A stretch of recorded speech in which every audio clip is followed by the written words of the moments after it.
Assalamualaikum warahmatullahi wabarakatuh. Berjumpa kembali dengan saya di channel Dunia Pangan ID.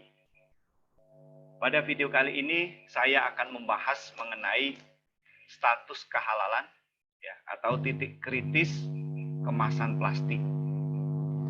Video ini diinspirasi dari kebijakan LPPOM MUI yang diluncurkan pada medio 2021, di mana untuk kemasan plastik ini diwajibkan bersertifikat halal, ya, terutama plastik yang langsung bersinggungan dengan bahan, atau dengan kata lain plastik dalam kategori kemasan primer, ya. Jadi plastik kemasan primer ini adalah plastik yang langsung bersentuhan dengan bahan. Ya, kalau plastik yang digunakan untuk pengemasan sekunder maupun tersier memang tidak dipersyaratkan.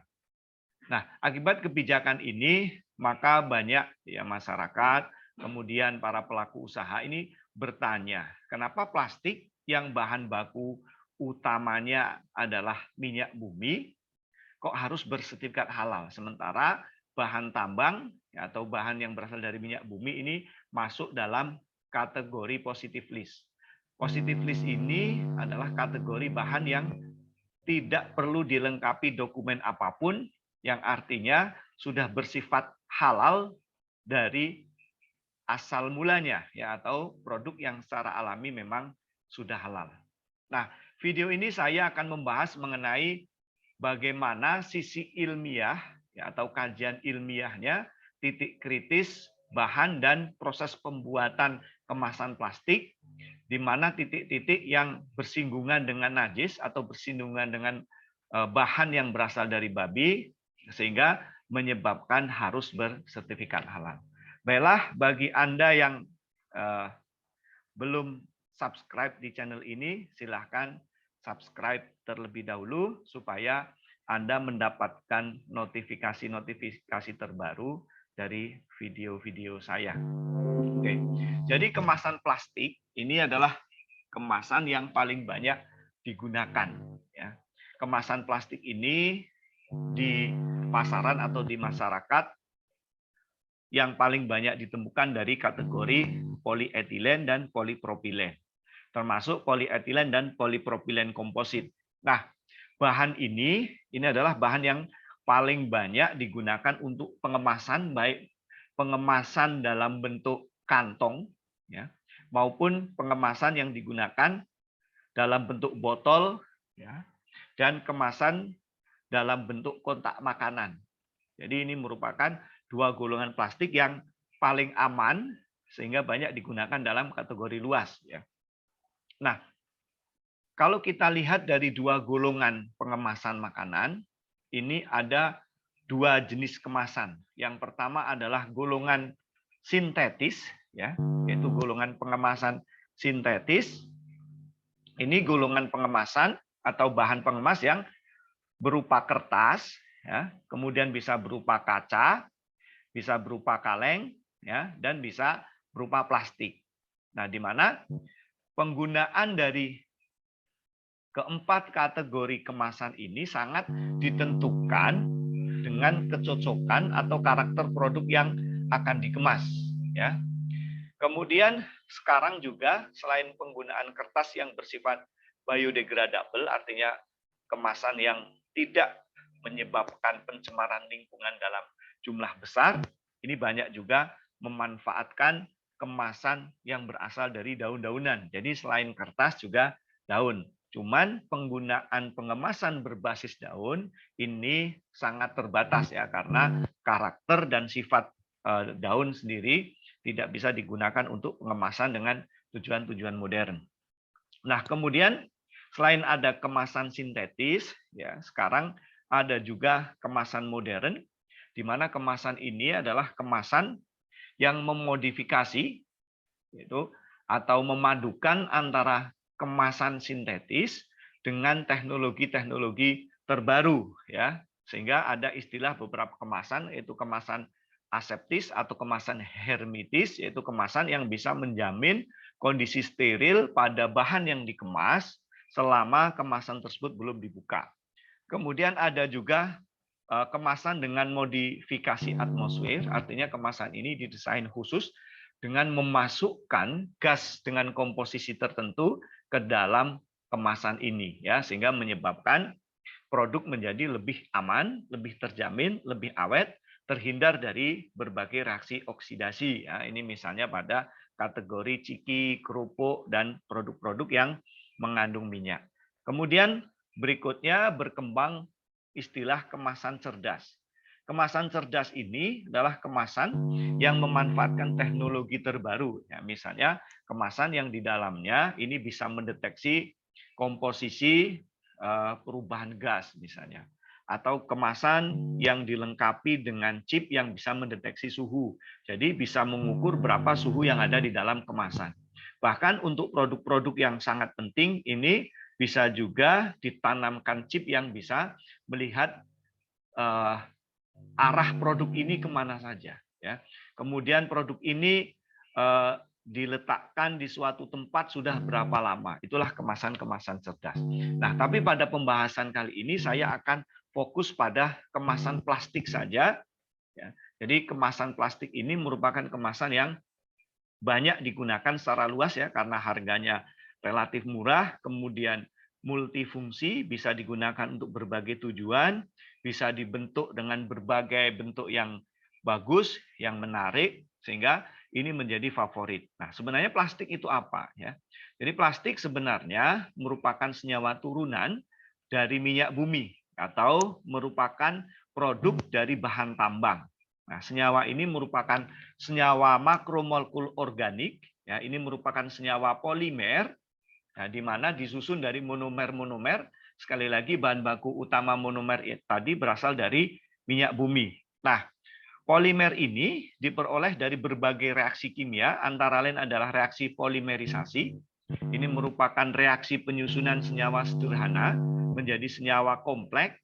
Kemudian ada polikondensasi, ya, polikondensasi, ada poliadisi atau proses polimerisasi molekul-molekul berat, ya, di mana molekul-molekul yang berat molekulnya lebih rendah, kemudian dijadikan menjadi satu, menjadi polimer, sehingga berat molekulnya menjadi berat molekul yang tinggi, ya, dari BM rendah menjadi BM yang tinggi. Nah, itulah plastik. Ya, jadi sekali lagi plastik ini merupakan senyawa polimer dengan bahan baku bahan tambang. Nah, tetapi bahan tambang yang dibuat ini tidak serta-merta, ini bahan baku dari minyak bumi, dibuat kemudian langsung menjadi plastik. Ternyata sebelum dibuat plastik ada istilah plastik kompon, artinya bahan baku yang berasal dari minyak bumi ini sudah ditambah dengan berbagai bahan penolong sehingga bisa menyebabkan plastik mudah diolah dan plastik bisa digunakan sesuai tujuan tertentu. Nah, bahan-bahan yang digunakan sebagai bahan penolong antara lain adalah injection molding, ya, kemudian ada extrusion, ada blow molding, ada vacuum molding. Nah, penggunaan antara injection molding, extrusion molding, blow molding maupun vacuum molding ini sangat tergantung dengan jenis plastik dan tujuannya plastik ini diolah untuk produk apa. Nah, tetapi intinya penambahan bahan ini banyak digunakan sebagai bahan pelicin, ya, terutama sehingga plastik ini memiliki permukaan yang mengkilat, kemudian halus, ya, mudah dicetak dan mudah digunakan. Ini yang fungsi utamanya. Selain itu, penambahan bahan-bahan ini juga digunakan sebagai bahan pengikat asam. Nah, bahan pengikat asam ini nanti akan saya jelaskan tersendiri karena ini menjadi titik kritis dari kehalalan. Nah, dari dua jenis plastik ini, ya, dari plastik ini ada dua jenis golongan yang disebut dengan termoplastik. Ya, termoplastik ini plastik yang bisa di-reuse atau kemudian bisa diolah kembali, ya, atau plastik yang bisa dileburkan dan dicetak kembali.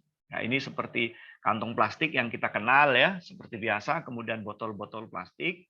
Ada juga misalnya kalau kita menggunakan ember, ya, kemudian kita menggunakan berbagai peralatan plastik yang lain, ini termasuk dalam termoplastik. Artinya plastik ini bisa didaur ulang melalui reaksi-reaksi kimia. Nah, berikutnya ada yang disebut dengan termoset. Termoset ini adalah plastik yang tidak bisa didaur ulang ya. Ini biasanya lebih kokoh, lebih tahan panas ya, lebih kuat. Ini misalnya banyak digunakan dalam peralatan untuk isolator ya. Misalnya salah satunya digunakan untuk peralatan listrik ya, untuk stop kontak ya, untuk charger baterai ya. Nah, ini biasanya menggunakan termoset. Nah, termoplastik dan termoset ini bedanya pada pembuatan termoplastik ini tidak ditambahkan bahan-bahan yang lain ya, kecuali tadi sudah saya sebutkan antara injection molding, extrusion, ada blow molding dan seterusnya. Sementara pada pembuatan termoset ini perlu bahan-bahan yang lain sehingga bisa lebih padat dan lebih kuat, tentu ditambahkan dengan menggunakan ikatan cross linking ya. Jadi bahan yang bisa menyebabkan ikatan antara polimer menjadi lebih kuat ya, sehingga menjadi lebih tahan panas. Itu pada termoset. Nah, di dalam bahan baku pembuatan plastik ya, tadi sudah disebutkan bahan baku utamanya adalah dari bahan baku bahan tambang yaitu minyak bumi. Ini ternyata terdapat bahan pengotor. Ya, bahan pengotor inilah yang kemudian nanti akan dijernihkan. Ya, bahan pengotor itu apa saja? Ya, jadi dalam beberapa polimer resin atau biji plastik ya, seperti polyolefin dan karet ini mengandung anion halogen. Ya, nah keberadaan anion halogen ini di dalam proses pembuatan plastik ini menjadi masalah. Ya, masalahnya di mana? Yang pertama bisa mengganggu polimerisasi sehingga polimer yang sudah terbentuk itu bisa mengalami depolimerisasi, artinya polimer-polimer ini bisa putus kembali. Itu masalah yang pertama. Masalah yang kedua, ini bisa menyebabkan korosi pada alat. Nah, sehingga perlu bahan pengikat ya, pengikat senyawa anion halogen ini sehingga kerusakan pada polimer dan alat yang digunakan pada pembuatan plastik ini bisa dihindarkan. Nah, untuk PP dan PE ya, pengotornya ini didominasi oleh senyawa halogenida transisi yang menjadi katalisator ya. Kemudian bahan-bahan ini juga akan menjadi masalah pada saat proses pembuatan plastik. Nah, senyawa asam dari golongan halogen ini ternyata selain secara alami sudah terdapat sebagai pengotor pada bahan baku, ternyata di dalam proses pembuatan polimer plastik ini juga terbentuk. Ya, jadi asam halogen ya, ini juga terbentuk selama proses pemanasan dan gesekan-gesekan antara bahan baku dengan alat. Nah, ini akan menyebabkan jumlah asam halogen yang terbentuk di dalam plastik ini menjadi lebih banyak lagi. Ya, memang dari bahan baku asalnya sudah ada, kemudian di dalam proses polimerisasi juga terbentuk bahan-bahan asam halogen. Maka dari itu diperlukan bahan penangkap. Ya, bahan penangkap yang sering ditambahkan adalah garam stearat. Ya, jadi garam stearat ini digunakan karena bahan baku ini sangat ramah terhadap lingkungan dan tidak merusak peralatan. Nah, ini nanti yang akan kita bahas satu persatu. Nah, jadi di dalam teknologi plastik ada beberapa bahan yang ditambahkan sebagai bahan tambahan. Yang pertama adalah bahan fungsional. Ini bahan yang kita sebut sebagai bahan fungsional, artinya bahan ini ditambahkan pada pembuatan plastik dengan tujuan-tujuan tertentu. Artinya kalau tidak ada bahan fungsional ini, maka plastik yang diciptakan atau dibuat tentu akan menghasilkan plastik yang karakternya tidak sesuai dengan yang kita inginkan. Nah, bahan fungsional ini antara lain adalah stabilizer, kemudian ada antiseptik. Ya. Antiseptik ini ditambahkan biasanya pada proses pembuatan plastik yang di dalamnya ada antibakteri. Ya, jadi plastik ini bisa menghindari pertumbuhan mikroorganisme sehingga disebut dengan antiseptik.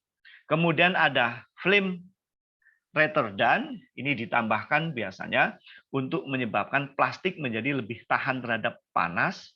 Kemudian berikutnya ada pemelastis atau plasticizer. Ini bahan ditambahkan supaya plastik menjadi lebih elastis, tidak mudah sobek ya.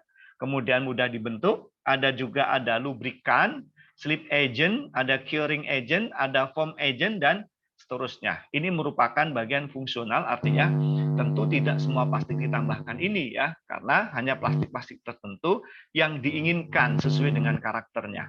Nah, berikutnya ada senyawa azo. Senyawa azo ini kategori dalam bahan pewarna, ya. Ini adalah merupakan pewarna yang tidak larut air atau bahan pewarna yang berbahan dasar minyak. Ya. Ini juga tidak semua plastik ditambahkan, ya. Ini biasanya digunakan untuk plastik kresek, ya, atau plastik atau kantong plastik yang merupakan pengemasan sekunder. Nah, berikutnya ada filler. Nah, filler juga tidak semua digunakan untuk kategori plastik, ya, karena biasanya ini filler digunakan untuk penguat, ya. Misalnya kita membuat botol yang perlu kuat maka ditambahkan filler.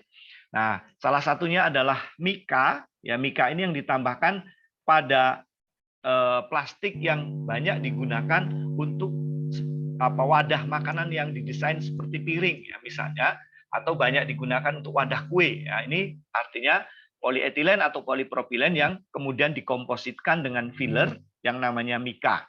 Kemudian ada tol, kaolin, kemudian ada kalsium karbonat. Kalsium karbonat ini ditambahkan pada kemasan yang perlu kuat, ya, supaya tidak mudah pecah, ya. Selain itu ada juga penguat. Nah, penguat ini biasanya untuk plastik yang dibentuk menjadi botol.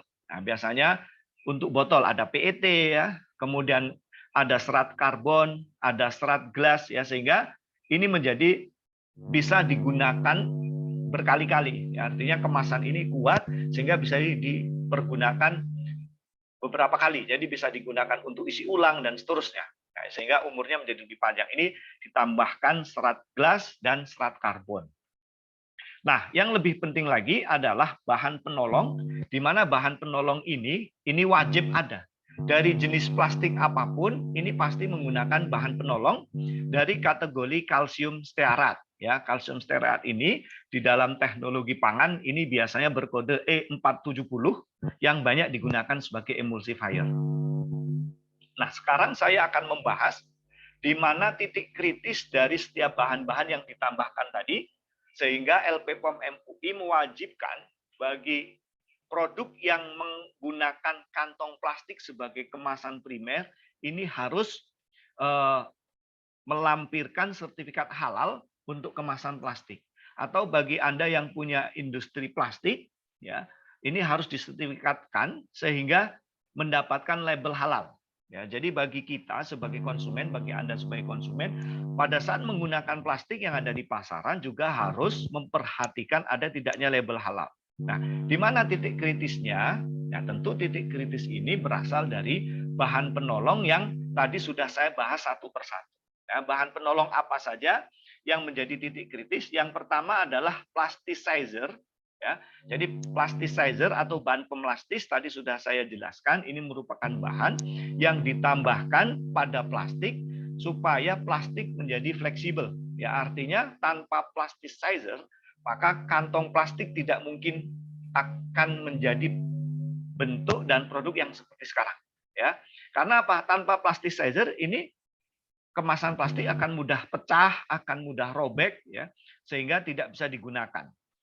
Nah, plasticizer yang banyak digunakan ini juga dari kategori bahan tambang, ya, dari bahan petalet. Nah, petalet ini dengan nama kimia bis 2 etileksil petalet atau disingkat dengan DEHP, atau bisa juga menggunakan DBP atau N-butilen petalet. Nah, kedua bahan ini banyak digunakan untuk plasticizer dengan harga yang murah, ya. Jadi kalau ada plastik dengan harga yang murah bisa menggunakan plasticizer dari golongan ini. Tetapi perlu diketahui bahwa dua senyawa ini merupakan senyawa yang mudah menguap, ya, sehingga bisa lepas dari plastik dan bersifat karsinogen. Ya, artinya tidak banyak digunakan lagi karena ini berbahaya, ya. Nah, senyawa ini juga bisa menyebabkan gangguan pada saluran pernafasan. Ya, sehingga maka dari itu dua golongan senyawa ini juga tidak banyak digunakan.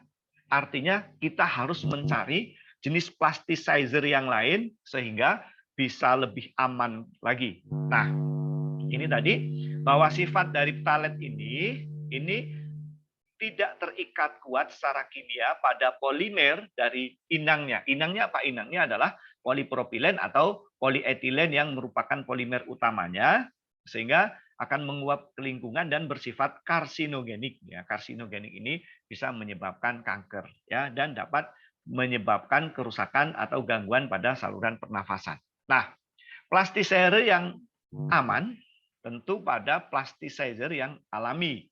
Dan plasticizer ini adalah plasticizer yang bersifat biodegradable. Artinya nanti pada saat plastik dibuang ke lingkungan, maka pada sekian tahun bisa menyebabkan plastik terdegradasi. Ya, ini adalah plasticizer alami.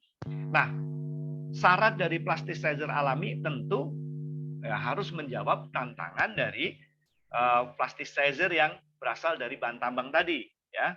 Tentu harus berkebalikan. Yang pertama, toksisitas harus rendah, artinya tidak berbahaya.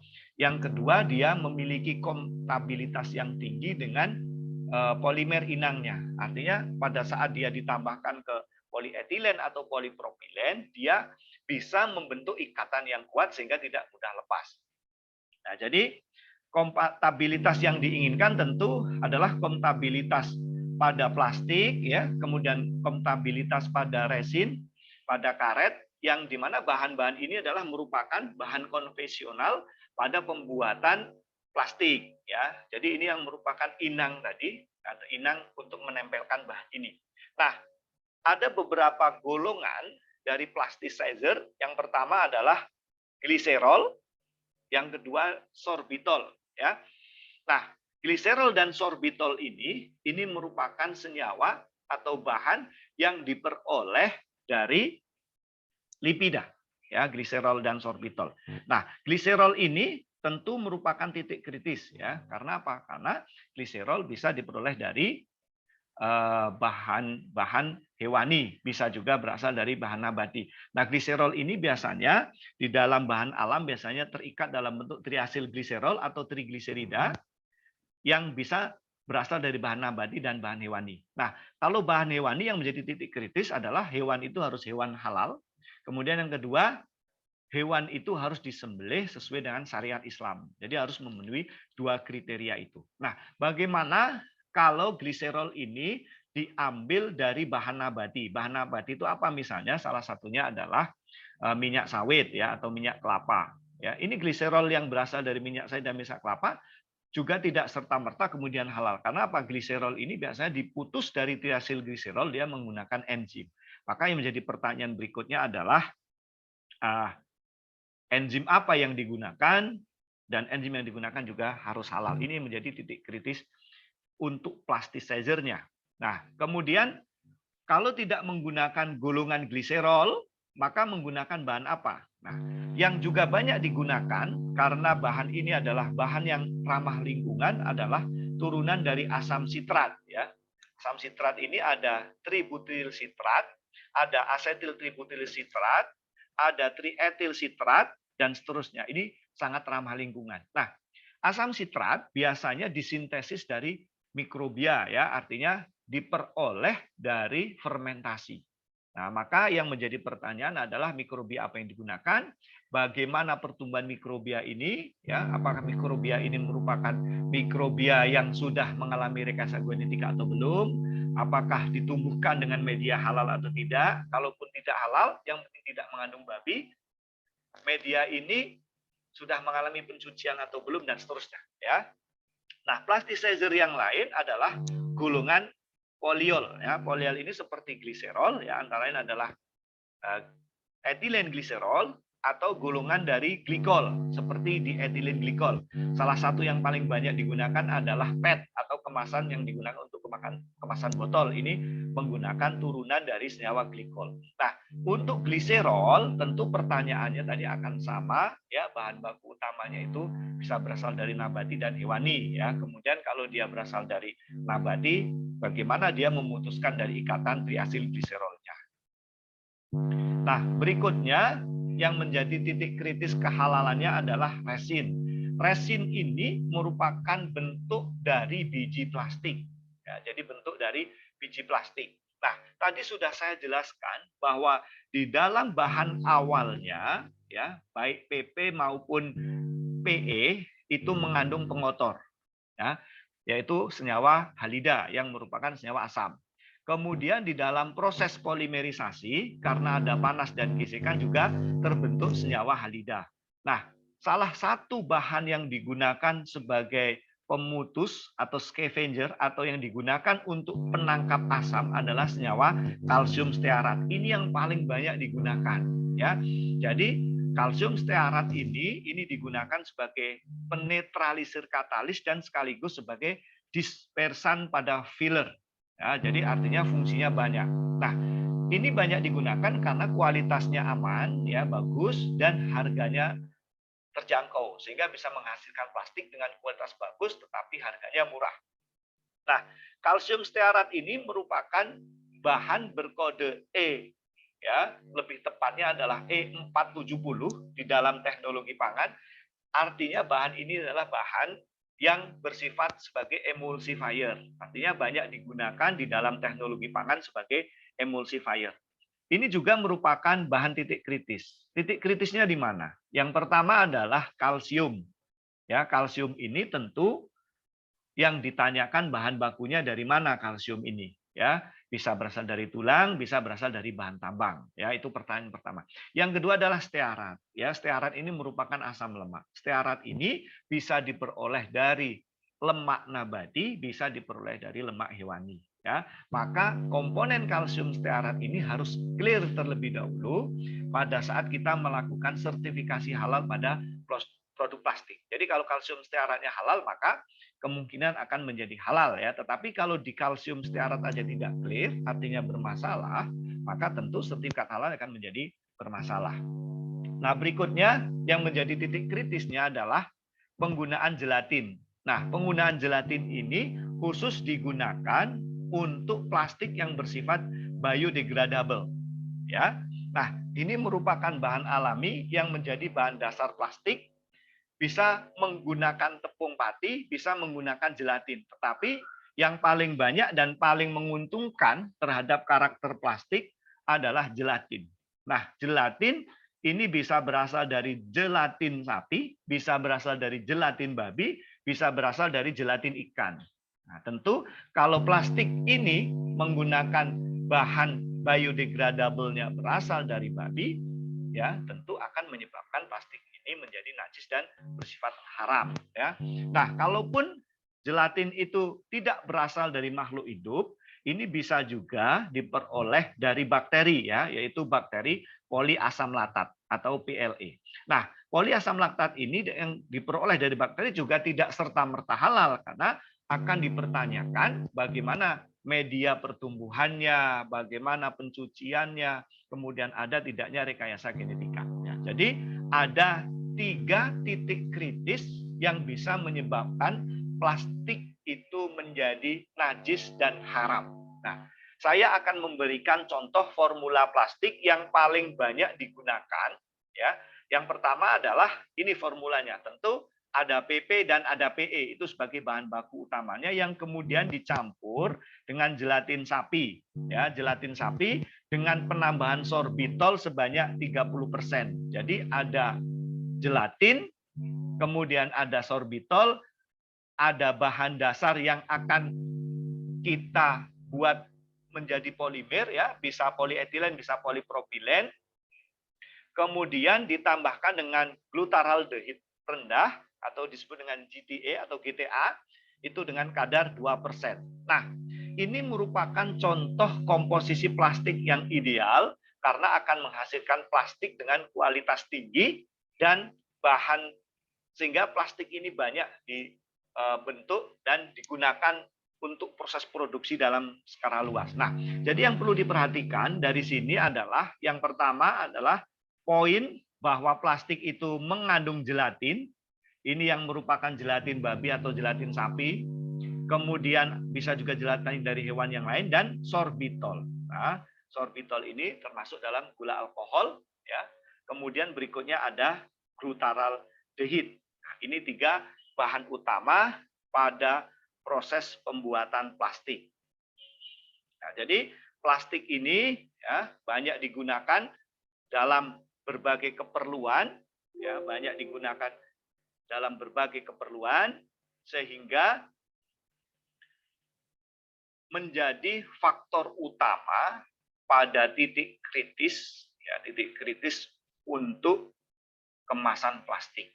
Nah, jadi penjelasan saya ini semoga bermanfaat dan bisa menghilangkan penasaran bagi Anda pelaku usaha dan masyarakat secara luas, ya, kenapa plastik kok harus halal, ya. Artinya secara ilmiah atau sesuai dengan ilmu pengetahuan, tidak mengada-ada. Jadi bagi Anda yang berpikiran bahwa LP POM ini ingin menyulitkan bagi pelaku usaha yang sedang sertifikasi halal, ini semoga tidak ada, ya, setelah Anda mengikuti atau mendengarkan penjelasan saya. Oke, demikianlah video kali ini mengenai titik kritis kemasan plastik, ya. Semoga bermanfaat dan saya akhiri. Wabillahi taufik wal hidayah. Wassalamualaikum warahmatullahi wabarakatuh.